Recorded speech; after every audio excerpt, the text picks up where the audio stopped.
Hey, this is John Siskovich from Farm Marketing Solutions, and I wanted to create this presentation to help you take some better photographs when you're walking around the farm.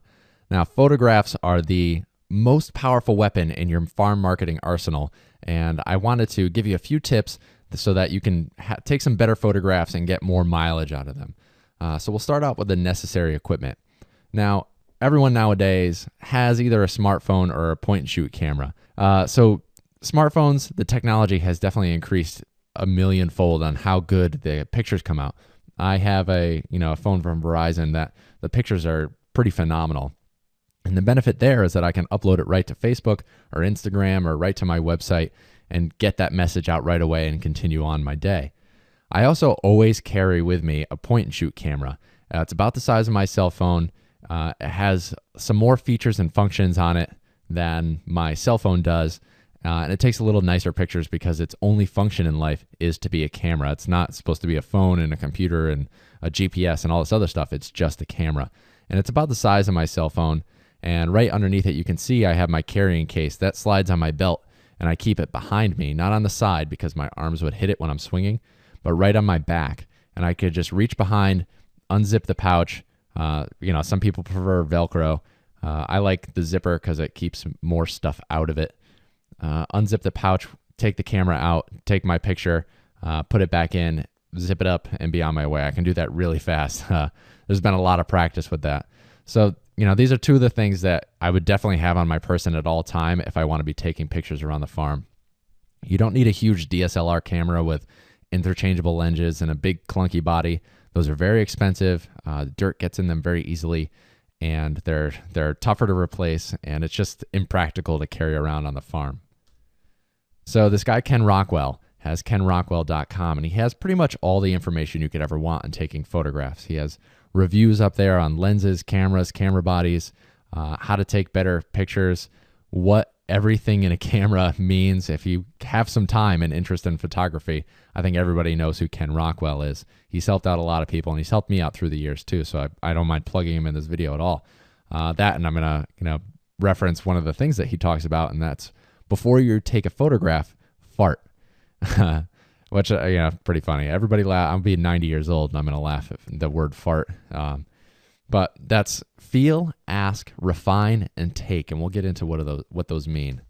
So feel, not just walking around your farm, walking around wherever you are, and looking for that situation, that inspiration, that, yes, this is the moment I'm going to take a photograph now. That's something really interesting. Photography is definitely an art. You're an artist. Whether you like to call it that or not, it's definitely an art, and there's emotion and inspiration involved. So the first step is feeling when you go to take a photograph. The next step is ask. Ask yourself why you're about to take that picture. What makes it interesting? Quickly analyze what makes that particular situation interesting to you. Is it the way the sunlight is hitting the leaves, or is it a baby calf playing with their mom, or whatever situation it could be.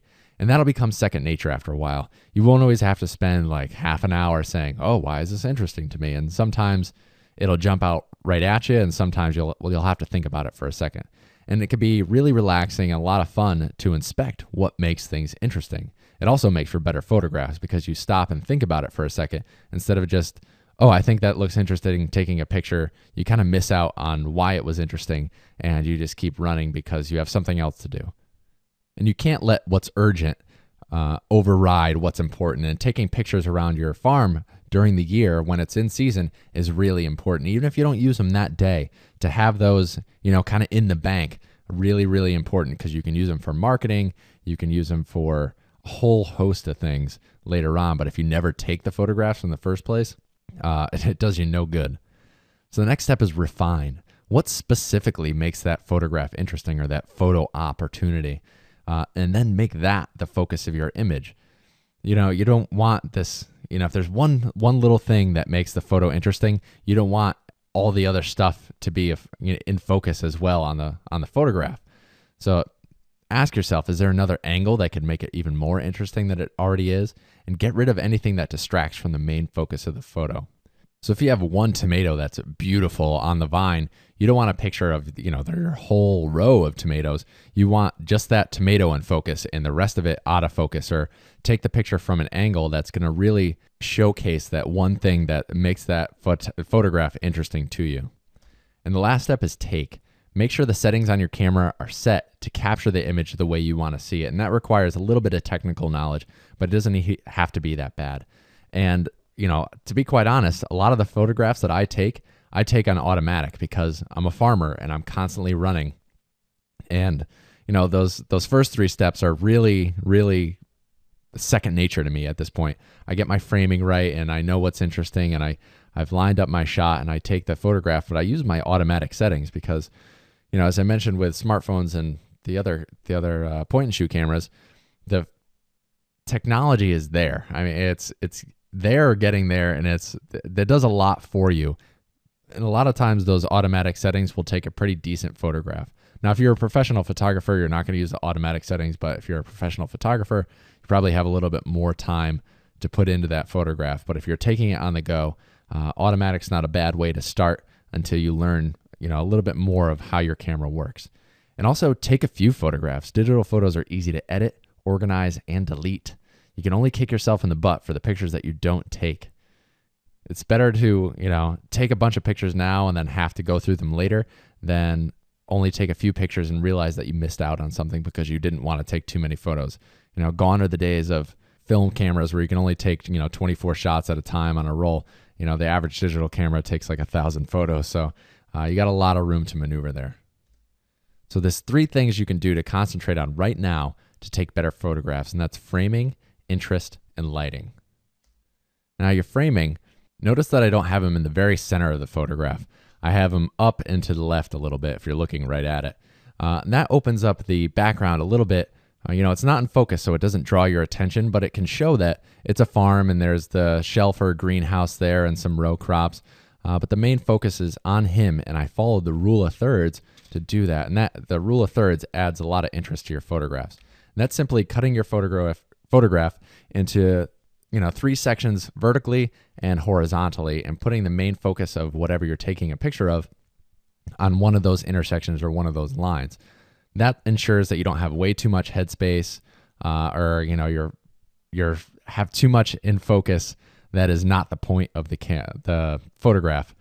And we talked about earlier that you want to get rid of all the stuff that distracts from the main focus and make it very clear what the focus of the photograph is. And the rule of thirds will help you do that. So when you're framing up a picture, just imagine in your head, or some cameras already have this on that, splitting your screen into 3 different sections and putting the main interest of your photograph along one of those intersections. And it's not bad to have things right in the middle, but it has to work out to some extent. It all depends on the photograph, but the rule of thirds is a good way to go. A good place to start.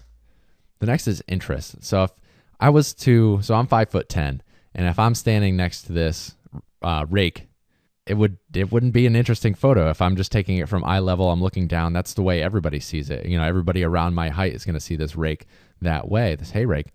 But I actually went to one side of the rake and knelt down on my knees to take the photograph. That helped me capture the image, the angle of the sun. It looked at this piece of equipment, which is just, it's a hunk of metal on wheels that you drive around the farm. But looking at it from a different way makes it a little more interesting because that's not the way you see it every day. So if you come up to a cow or a tree or a plant, get closer than you think you should, or get a little further away, or, closer is always better. It makes it really interesting because not everybody's going to hold up that beat to their face, but if you take a picture close up, they're going to be, oh, that's kind of interesting. I'm not saying that this particular picture is groundbreaking, but it's much better than just a flat, straight on eye level view of a rake. And the last is lighting. And lighting, something that can definitely help you out, is the golden hour. And that's the beginning of the day and the end of the day. And it's called the golden hour. That's loosely defined. Sometimes a little more, sometimes a little less. And it really depends on, what the weather's like. But early in the morning during sunrise and later in the evening during sunset, the sun's rays are glancing and everything's golden. And I know you know what I'm talking about if you've worked outside. things are really beautiful and either the day is ramping up and the birds are chirping, or things are ramping down. You're tired from a day's work and you're looking forward to getting inside, hopefully done for the day, and things just become beautiful outside. And the shadows are really nice. Things are really dynamic because they're side lit. And just pay attention to where the light is coming from, whether you're outside, inside. It'll make a really big difference. Oh, and another thing on that, don't use the regular flash, like the stock flash on your camera. It makes things flat. If you think of something that's lit from the side, you really see how, a round shape in particular. If you think of a Greek column that's lit from the side, you're going to tell that it's a Greek column. It's a round column because that light is really shaping it. If you have a flash that's dead on, it's going to look flat, boring, kind of bluish. So really pay attention not only to, if you're using flash, what flash it is and what application it is, because it could make a picture boring really quickly. And pay attention to atmospheric light. Good lighting can make the worst picture way more interesting if you know how to capture the moment just right. And I used to do that as a profession, doing lighting. So I know a fair amount of that. Blah. And so those three things, that framing, interest, and lighting, no matter what camera you're using, will make things way easier for you in the future and increase the quality of your photographs and the way you tell your story tenfold if you spend some time just developing those things. This has been John Siskovich with farmmarketingsolutions.com, and I hope this helps out in getting that positive feedback from people when you take the time to take a good photo. For more useful farm business information, visit me at farmmarketingsolutions.com. Thanks.